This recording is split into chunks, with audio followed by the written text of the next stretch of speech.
Europe 1, historiquement vôtre avec Stéphane Bern. Tous les jours, vous le savez, historiquement vôtre vous raconte l'histoire sans se la raconter avec Jean-Luc Lemoyne, qui vient tout juste de mettre le point d'interrogation final à son quiz, à suivre tout à l'heure. Oui, vous allez être content, il y a une question sur Lady Di aujourd'hui. Ah oui? Mais elle ne sera pas pour vous. Ah bah, dommage.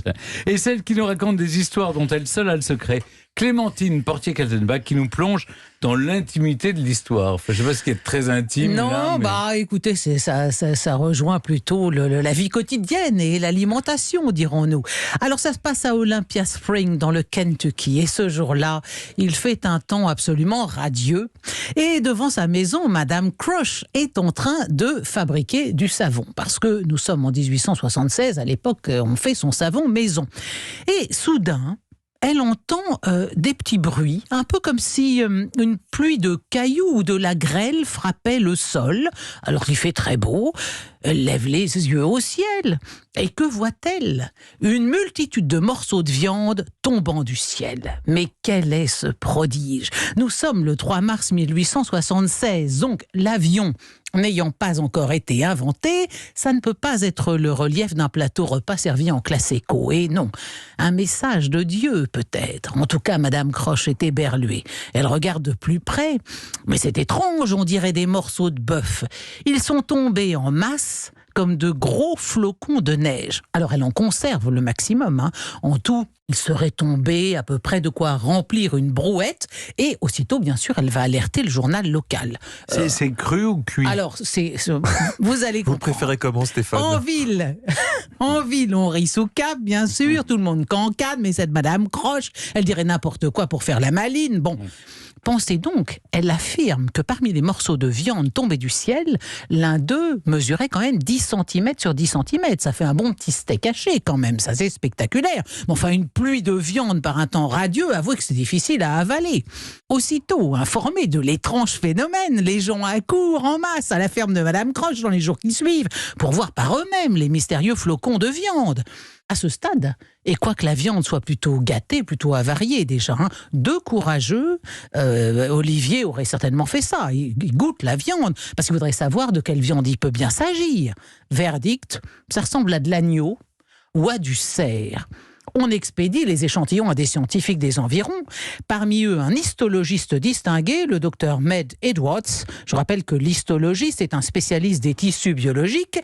Après analyse approfondie du spécimen, il estime qu'il ne s'agit ni de bœuf, ni d'agneau, ni même de cerf, mais plutôt de tissu pulmonaire d'un nourrisson humain ou de tissu pulmonaire de cheval. Quelle horreur. Il faut croire que ça se ressemble.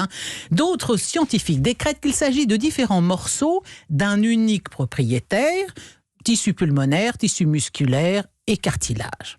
On tente une explication. Bien sûr, la plus logique pour Madame Croche, c'est la manifestation divine, naturellement. Après tout, les Hébreux n'ont-ils pas reçu la manne divine dans le désert? Mais qu'a voulu nous signifier Dieu en nous envoyant de la viande? Surtout avariée.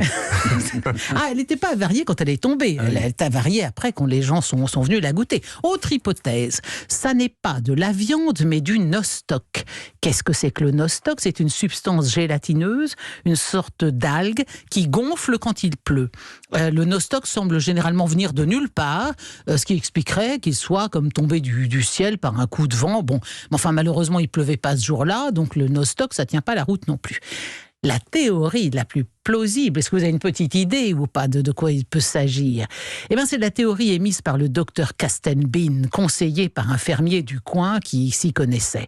C'est que ces morceaux de viande, selon lui, étaient, je cite, des éjectats gastriques de vautours. En plus simple, du vomi de vautours.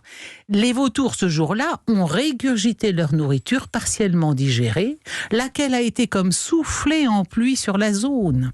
Les vautours du Kentucky sont, paraît-il, connus pour vomir, pour s'alléger, ou quand il y a un danger, s'ils étaient en plein processus de digestion, ils vomissent pour s'alléger, ils peuvent partir plus vite. À l'appui de cette hypothèse, les morceaux de viande étaient en effet déchirés et non coupés. Donc, Stéphane, je vous vois extrêmement impatient de vous faire votre propre idée. Vous pouvez aller voir des morceaux de cette viande pourrie de 1876 qui ont été conservés dans des pots à Olympia Springs. Alors, Alors, avouez que quand même, ma pluie de viande, ça valait bien la météorite en forme d'ananas et le bloc de crotte congelée, hein, Stéphane, Jean-Luc. Soyez fair play. Alors, hein. on est fair play, mais il faut quand même avoir très peu de chance pour que d'un seul coup, tous les vautours décident de venir vomir au-dessus de chez toi. Exactement. T'as quand même un mauvais karma. Bah, les vautours volent en escadrille. Ah oui, mais quand même. Bah, merci beaucoup Clémentine. Ah pour oui, ça cette vous pouvez m'en remercier. passionnante histoire. Oui, oui. À suivre, c'est le moment de l'émission. Vous le savez, chers auditeurs, je ne contrôle plus rien. Bah oui, c'est Jean-Luc Lemoyne qui prend la main. C'est pour le quiz Born to be Alive. Mais juste avant, on écoute Patrick Bruel sur Europe.